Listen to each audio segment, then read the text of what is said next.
Nobody suspected anything until the rains came, and the sweet stench began to rise from the floor of Johnson's majestic living room in Enugu. Neighbors first noticed it when they passed the compound gate. They wrinkled their noses. They looked at each other.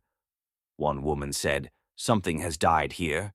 Another said, "Maybe a rat. But rats do not smell like this." And something else was wrong. Neighbors said he was a quiet man. His wife, Angoy, used to greet everyone. Their two children, Ibuka and Chidera, always played by the mango tree across the street, their giggles echoing in the evening air. But for 2 months now, silence had settled over the compound like a curse. People assumed they had traveled. They asked, "Where are they?" But Johnson would smile and say, "They traveled." "Traveled?" someone asked. "Yes, to the village," he said. But it was all a lie. It was the new tenant, a young NYC corper named Effany, who raised the first alarm. His room shared a wall with the main parlor of the Johnsons' duplex. The smell was no longer bearable. It wasn't just bad, it was evil. When police broke down the parlor tiles on the chief's orders, he claimed it was just a sewage issue. They found something that shook the soul of the whole community. 3 bodies, Angie, Ibuka, Chidera, wrapped in white cloth, cradled in each other's arms, and underneath them, freshly smeared cement, evidence of panic, of regret, of something darker. Johnson didn't weep. He simply sat on the veer, eyes distant, motoring Bible verses. The news spread fast. Some said he was possessed. Others whispered of a political ritual gone wrong. But the truth, as the detectives would later find out, was far more terrifying. Nosé had been threatening to expose him. She had discovered something nobody must know about any man of God and refused to keep quiet. Johnson hadn't always been too rich. He used to be a pastor, not the type with flashy cars and a booming congregation, but a humble, gentle man of prayer. He started preaching at the age of 17. Back then they called him Brother Johnson. His voice was soft, his heart clean, and his passion unmatched. He went from house to house in their small town, not seeking offering, not demanding seeds, just praying. He would knock gently on doors. "Good evening, sir. Can I pray with your family?" he would ask, smiling softly. All women gave him water. Men patted his shoulder, some gave him food. But Johnson never asked for anything, not offering, not tithe, not seed. He didn't shout when he prayed. He didn't push people to fall. He didn't say, "Bring your money." He just held hands, closed his eyes, and said quiet words, words that touched their heart like a mother's song. Some people believed in his prayers, some didn't. And this because there was one thing Johnson could not do: miracles. He couldn't open blind eyes, couldn't make the crippled walk. He didn't shout. He didn't make people fall down during deliverance. He didn't speak in tongues. He didn't do signs and wonders. And because of that, his church, a humble wooden structure built with borrowed nails and donated planks, remained empty every Sunday. Johnson's church was small. No bell, no paint, no roof that could hold back heavy rain. Just planks nailed together by kind neighbors. The signboard outside said, "House of Mercy." But mercy was the only thing that stayed. Every Sunday he swept the floor, he cleaned the chairs, he arranged the few Bibles on the dusty bench. Then he wore his clean white shirt and waited. But nobody came. Not one soul. He stood by the door, smiling at passers-by. "Happy Sunday," he would say. They smiled back. "Thank you, Pastor." Then they entered their cars and drove away to big churches with big sounds and big crowds. Churches where ushers wore matching clothes and pastors used microphones with golden heads. Churches with cold air, dancers on stage, powerful men from all over the world shouting amen, and people falling and rolling on the ground during deliverance. But Johnson's church, just silence, just breeze moving between empty chairs. He would walk to the front slowly. He would open his Bible gently, and then he would begin. He would sing alone, clap alone, pray alone. "Let us open to Psalm 23, he would say, though no one was there. Sometimes, as he preached, tears would roll down his cheeks.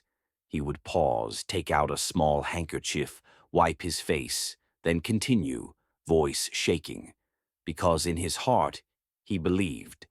He believed someone was listening, not the villagers, not the rich men, but God. From Monday to Saturday, Johnson would walk again, knocking on doors, laying hands on sick children, comforting the bereaved, reading Psalm 91 over pregnant women. Then Sunday would come, and again he would be alone. Sometimes he would break down and cry before starting service, but he always stood up and wiped his tears. He would sing. He would pray. He would preach to the walls. He believed. He truly believed that one day God would reward him, that one day heaven would open. But it didn't, not in the way he expected. One day, as usual, Johnson was moving from house to house, praying with tired eyes but steady feet. The sun had started leaning west, and the streets were beginning to whisper their evening silence. He stepped into a small mud-brick house, tucked behind a narrow alley where an old woman lived with her young granddaughter. The girl, barely 12, was lying on a mat. Her body was hot, her lips dry, her eyes half closed. Her breath came slow, like it was tired of staying beside her. An old woman sat on the floor, fanning her with a torn magazine. Her hands were shaking, her eyes red. She looked up as Johnson entered. "She has typhoid," the old woman said. "She hasn't eaten since yesterday. I don't have money for hospital." Johnson knelt beside the girl. He placed his hand gently on her forehead. He didn't shout. He didn't shake. He just closed his eyes and whispered, "Lord, please have mercy." Minutes passed. Then the girl opened her eyes. "Grandma," she said softly, "I'm hungry." The old woman gasped. She dropped the magazine and hugged the girl. Johnson reached into his pocket. He brought out all the little money people gave him that week. "Use this," he said. "Buy medicine. Buy food." The old woman held the money with both hands. She began to cry. "God will bless you. You are a true servant." Johnson stood up. He smiled. "She'll be fine," he said, turning to leave. But as he stepped outside, the old woman called him back. "My son," she said, voice low and deep, "your heart is good, but a good heart won't fill your church." Johnson paused. He looked at her. "I can take you to a place where powerful men of God receive their power. Real power, not just simple prayers. Power to make the blind see, the deaf hear, even raise the dead. That's where big pastors go. They weren't born with power. They received it. And you can receive it too. You'll be great. Your church will overflow. People will come from far and wide." Johnson didn't answer. He looked at the girl again. She was drinking soaked Gary now, her small hand shaking. Then he looked at the woman, and without a word, he turned and walked away. But her words followed him like a shadow. "A good heart won't fill your church." But as he stepped outside, he noticed something strange. People were running. He stopped a passer-by. "What's happening?" The young man didn't stop running. He shouted, "Follow me." "Come and see for yourself." Johnson followed, heart pounding. That evening, the town square was full. People were shouting, clapping, singing. Dust was dancing in the air. Drums were beating like hearts on fire. In the middle of the crowd stood a man in a white suit. His shoes were shiny. His voice was loud. His hands moved like thunder. He was a big pastor, one of those ones who came from the city. A blind man stood in front of him. The man's eyes were closed, his hands shaking. Today, the pastor shouted, "You will see again." People screamed, phones went up, the drums grew louder. He touched the man's forehead. The man fell. Then silence. A few seconds passed. Then the man opened his eyes. "I can see," he shouted. He stood up. "I can see." The crowd went wild. Women threw wrappers in the air. Men dropped money at the pastor's feet. Some people rolled on the ground. Others promised to join his church that day. "He's a real man of God," one woman cried. "He has the anointing," another one said. And in the middle of it all, standing at the edge of the crowd, was Johnson. No one saw him, but he saw everything. He saw the joy. He saw the power. He saw the money. And something inside him cracked. He touched the Bible in his hand. It felt cold. He looked at the sky. It looked quiet. Then, with dust on his feet and fire in his chest, Johnson turned. He walked fast back through the bush path, back past the broken wall, back to the mud house. He knocked once. The door opened slowly. The old woman looked at him, her eyes still the same. He didn't wait for her to speak. "Mama," he said, voice low. "I'm ready." That night the air was cold. The stars hid behind clouds. Even the moon refused to come out. The old woman tied her wrapper tight. She held a small lamp. "Follow me," she said. Johnson followed. They passed tall trees. They crossed small rivers. They walked where no footsteps had ever walked. The deeper they went, the quieter it became. No crickets, no frogs, just silence. A silence so deep it made the heart beat louder. After a long while, they reached a wide clearing. The ground was black. The sky above them was gone, like the forest had swallowed it. In the middle, smoke rose from a giant clay bowl. The smoke curled like a snake, dancing slowly into the air. 7 women stood around the bowl. They wore black. Their faces were painted white like chalk, like bone. Their eyes shiny, bright, still. No one moved. Then one of them spoke, though her lips didn't move. "Tell us what you want."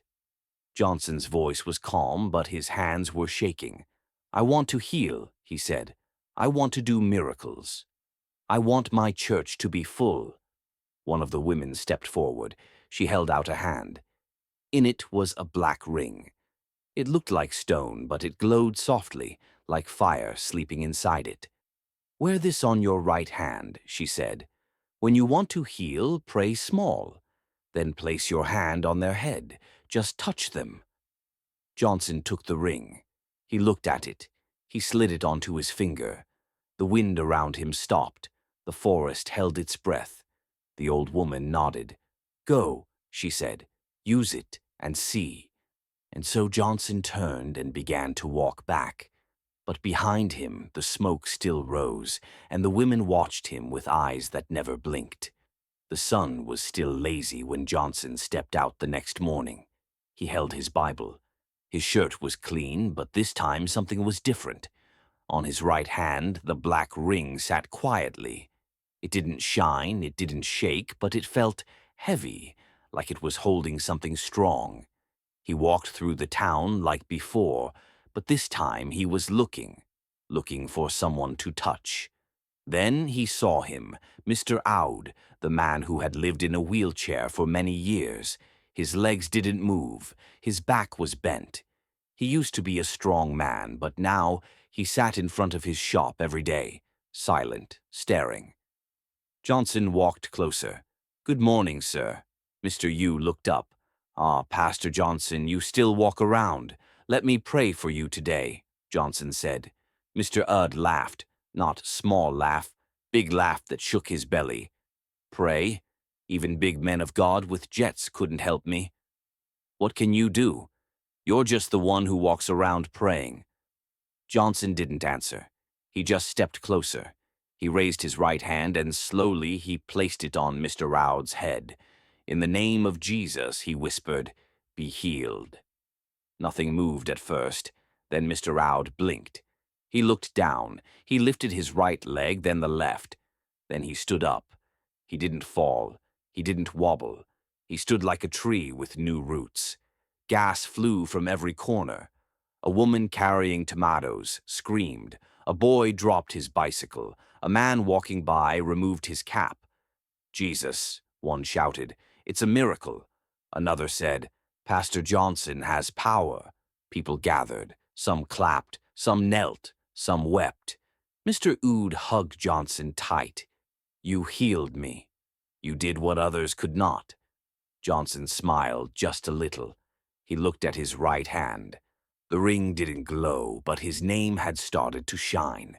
For the first time, Pastor Johnson performed a miracle. Sunday came, and for the first time the wooden church was full. People stood at the windows. Some sat on stones outside. They didn't come to look, they came to believe. Johnson wore his wide shirt. His Bible was under his arm. The ring was on his hand. He walked to his small wooden church as always. People followed him. Some came with walking sticks. Some came with crutches. Some came with blind eyes and broken hearts. Some just came to look. By the time Johnson opened the wooden door, the benches were full. Mothers held babies. Fathers stood near the windows. Children sat on the floor. Even outside, people waited. The church that used to echo with emptiness now shook with footsteps. He didn't shout. He didn't dance. He just prayed. And then he called out a madman from the crowd. The madman who had roamed the town for 10 years. Everyone knew him. He used to walk around with no shirt, talking to trees, laughing at walls. Johnson touched his head. He prayed. The man screamed. He fell. He rolled. Then he sat up, his eyes clear, his voice calm. He looked around and said, "Where am I?" The crowd roared, "Pastor Johnson has the fire. He's a real man of God." They dropped money at his feet. They brought envelopes. They gave land. They gave cows. They gave cars. Soon his name spread like wind in dry leaves. By the next Sunday, people stood outside the church because there was no more space inside. Even other pastors came to see for themselves. He continued healing the sick, making the blind see, the mute talk, the crippled walk. He helped people escape accidents and poverty. He started selling miracle oil. He blessed handkerchiefs. He gave out water in small bottles and told people to drink before sleeping. People came from other towns, from far places. Buses parked outside. They called him Daddy. They called him Fire Prophet. And when the church could no longer hold the people, he started planning to break it down and build an even bigger one with the piece of land already gifted to him by one of his church members. And that was when the old woman returned with a request. The night was quiet, too quiet. Even the dogs didn't bark. Johnson was in his room reading the Bible. His hand touched the ring gently, like it was part of his skin now. Then he heard a knock, slow, software. 3 times he opened the door. The old woman stood there. Same wrapper, same calm eyes. She didn't smile, she didn't enter. She just said, "It is time." Johnson looked at her. His heart was not beating fast. It was steady, like he already knew she would come. "You have used the power well, but now you must give something back. To make the new church flourish forever," she said, "you must bury the blood of 7 cows under it." "Is that all?" Johnson asked. "That is all," she replied.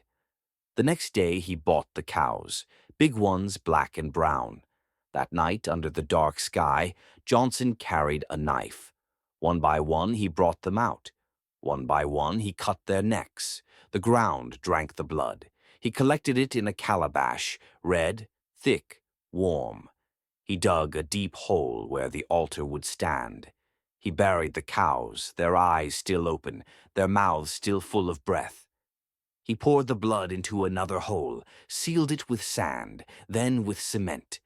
He wiped his hands. His white shirt had turned red. He carried the calabash to the forest. The old woman waited. He gave it to her. She nodded. No words.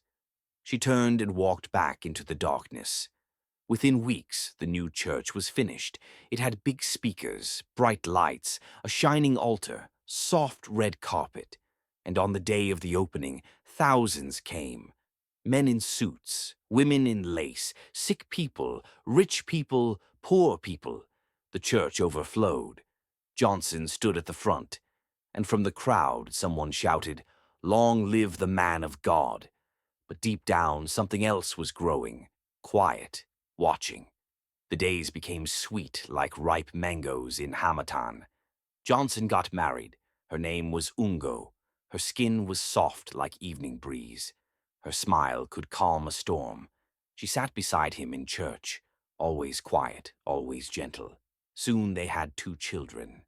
Ibuka, the boy, strong and playful. He loved to run, climb trees, and ask questions like, "Daddy, can God see us through the roof?" Chida, the girl, soft and kind. She followed her brother everywhere, holding his hand like it was her toy. People loved their family. Women whispered, "God truly bless this man." Men said, "That's the kind of home I want." They called them perfect. The church was full every Sunday, overflowing, chairs outside, speakers loud, miracles everywhere, blind eyes open. Sick people walked. Couples who couldn't have babies gave testimonies with twins in their arms. Johnson had cars now, big ones, black ones, long ones. He had houses in different places. People came to him for prayers, for favors, for blessings. Everything was sweet until one night the old woman came again. The knock came again. That same slow knock. 3 times. Ngoy was asleep. The children, too. Johnson opened the door. She stood there. The old woman. Same eyes, same wrapper, same silence. She didn't come inside. She didn't blink. She only said, "It is time again." "It's been years," she said. "You've grown. Now we require more." Johnson's face dropped. "How many?" he asked. 30 cows, she said, then turned and disappeared into the dark. Johnson didn't argue. He didn't ask why. He just nodded. The next day he bought 30 cows, big ones. They filled the back field like moving shadows. At night, when the town was quiet and the stars were hiding, he began. One by one he did it. Blood filled the calabash again, thick and dark, like a secret that shouldn't be told. He tied a black cloth around his head. His hands were red. His clothes were stained, but his eyes were calm, too calm. He walked to the church. The altar had a space now, a deep, round hole, waiting to swallow what was given. Johnson knelt by it, holding the calabash with both hands. The blood inside moved slowly like it was alive, but he didn't know. Angie had woken up. She didn't see him beside her on the bed. She waited. She listened. Then she stood. She followed barefoot, slow, her wrapper dragging on the floor, her heart beating like thunder in a bottle. She reached the church quietly. She pushed the door gently, and what she saw made her breath stop. Her husband, the man of God, kneeling beside a hole, blood dripping from a calabash, his white garment soaked in red, mouth opened before she could think. "Jesus Christ!" she screamed. Johnson turned sharply. Their eyes met, hers full of fear, his full of fire. Before she could run, he blocked the door, kneeling in front of her. "Please don't tell anyone," he begged. "I helped the old woman once. She promised I would never have to harm a human being. That's why I only use cows." But Engie wouldn't listen. "You're not a man of God. I will expose you tomorrow morning in front of everyone." Then she turned and ran fast out of the church, back toward the house. But Johnson followed, not walking, running, like a shadow with no name. Goey ran fast. Her feet slapped the ground. Her wrapper flew behind her like it was chasing the wind. She reached the house, opened the door, entered the parlor. Her hands were shaking, but she picked her phone. She dialed quickly. "Hello. Come to my house. Come now. Tomorrow I'll tell the whole world what I saw." Johnson stepped in slowly. His chest was rising. His eyes were empty. He said nothing at first. Then softly he spoke. "Noy, please." She turned to him, her hand still holding the phone. "You're not a man of God," she said. You're a devil in white. Please, he begged. They promised me. No human blood, only cows. I did it for the church. I did it for us. But Goy didn't stop. She kept talking. Her voice grew louder. Her hands moved fast. I will go on the altar and tell everyone. You kill cows like sacrifices. You're not a pastor. And that's when Johnson's eyes changed. If she can't be quiet, I will silence her myself. Then he walked into the kitchen, opened the corner, picked a catlass. Goey didn't see it at first. Then she turned and screamed, but it was too late. 1, 2, 3, then silence. Blood touched the chair, touched the table, touched the white walls. Suddenly, 2 small feet rushed in. The noise woke the children. Ibuka behind him, Chidera. They stood by the door. Mommy, Chidara said. Then they saw her on the floor and their father holding something sharp. They screamed loud, full of fear, full of pain. Johnson turned to them, his hands red, his eyes dark. 1, 2. Silence again. Now the house was quiet, too quiet, like it was holding its breath, afraid to speak. That night the stars did not shine. The house was dark, no light, no sound, just one man digging. Johnson stood in the middle of the parlor, holding a shovel. The tiles were broken now. The ground was open. The hole was deep. Goy's body lay beside the children. He didn't cry. He didn't speak. He just worked slow, heavy like someone building a grave in his own heart. He wrapped Nuzi in Anara, blue and gold, then Ibuka, then Chidera. He placed them gently one after the other like they were going to sleep. He covered them with sand, then cement. He smoothed it with his hands, wiped the floor, washed his tools, changed his clothes, and just like that, it was gone. In the days that followed, he told the church and the town they had traveled. He told the church, "My wife and children traveled." People nodded. "Family trip," they said. No one asked questions because Pastor Johnson was not just a pastor. He was a man of God. Weeks passed. The church grew louder. The people clapped harder. But the floor in his parlor, it waited. Nobody noticed a thing until the NYC Corporani, who rented a room near the parlor, complained of the smell. The police came. They broke the floor and found them, Ibuka Chidera, wrapped in white, cradled in each other's arms. Pastor Johnson didn't cry. He just sat on the veer, muttering Bible verses. He confessed. The town mourned. The nation wept. He was arrested and charged to court. The courtroom was full. People sat without moving. No one smiled. The air was heavy, like it didn't want to breathe. Johnson sat in the middle. His hands were tied. His white robe was dirty. The judge stood hammer in hand. "Pastor Johnson," the judge said, "for killing your wife, your children, for hiding them in your floor." Johnson didn't blink. He didn't cry. He just sat looking ahead. Then, just before the hammer dropped, his eyes opened. He gasped. He sat up. He was in his room.